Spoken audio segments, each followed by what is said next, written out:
and every other woman he sees. No, only with that woman with the unpronounceable name that he used to dance with. A very dangerous woman, Aunt Sarah. That he is to be smashed in the railroad to Folkestone, drowned off Antwerp, and finally die of a fever at Berlin, and that in the meanwhile you were to have a dead child immediately, twins soon after, a very bad confinement, besides dying of consumption and various other maladies, pursued Aunt Sarah in her steadiest tone. Now, if those things are not vain imaginings, Blanche, I do not know what are. They sound plausible, though, and I assure you, Aunt, I did not imagine them. They suggested themselves, and they look very like the ordinary facts of life. However, I grant it is a bad habit to look forward to evils that may not occur. But then you know I am ill. I never had these grey thoughts when I was strong, and Arthur's going away has turned them all black. And now as to my fastidiousness. You always were fastidious, my child, easily jarred by the slightest want of tact and refinement, and I am not much surprised, added Aunt Sarah, as she looked fondly at her niece. There was something startling in the mobility of Blanche's beautiful features. Every thought that passed through her mind might be read in her kindling eyes and expressive lips. She looked too ethereal for contact with the vulgar ills of life. I will allow that you have some right to be fastidious, darling, and it is only because it interferes with your comfort that I object to it.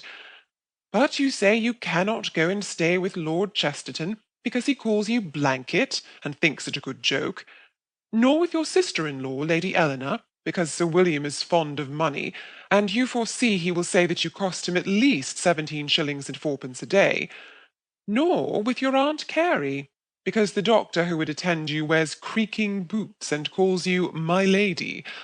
And now you object to a house that all your friends and your doctor recommend, because it is possible that your next-door neighbour may play on the pianoforte and wear black mittens. Dear Blanche, this is what I call over-fastidiousness.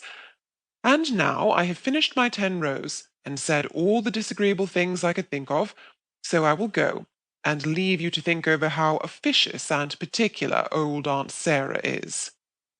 You know I shall think no such thing, said Blanche, half crying and half laughing.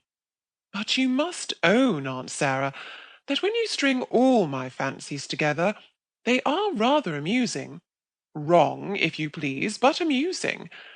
However, I will try to reform, and if Arthur likes Pleasance, which he is gone to see, and if Dr. Ayscough persists in driving me out of London, I will establish myself in my semi-detached villa, and try to get into the Hopkinson set.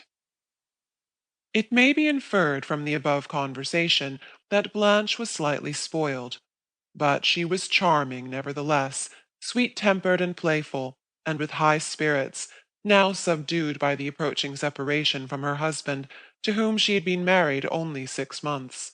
They were as foolishly in love as all young couples are, or ought to be, and Lord Chester would willingly have declined the offer to join a special mission to Berlin which had been made to him. Blanche could not conceive it possible that he should leave her in her very interesting state of health.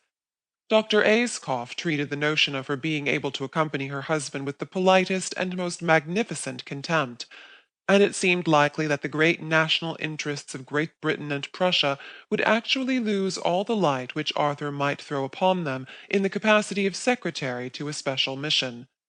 But old fathers see these matters in a different point of view from young sons. Lord Chesterton came fussing up to town full of admiration for Her Majesty's government in general, and for the Foreign Office in particular. He must own he thought Clarendon very judicious in his diplomatic appointments, he might say very discriminative. And he was so profuse in his felicitations to Arthur on his appointment, and in his compliments to dear little Blanche, on her wisdom of letting her husband go without her, that neither of them had courage to say that they meant to decline the offer. And so it came to pass that Arthur was to go to Berlin, and Blanche to Pleasance. Dr. Ayscough wished her to leave London, but still to be within reach of his surveillance, and Blanche, who had been under his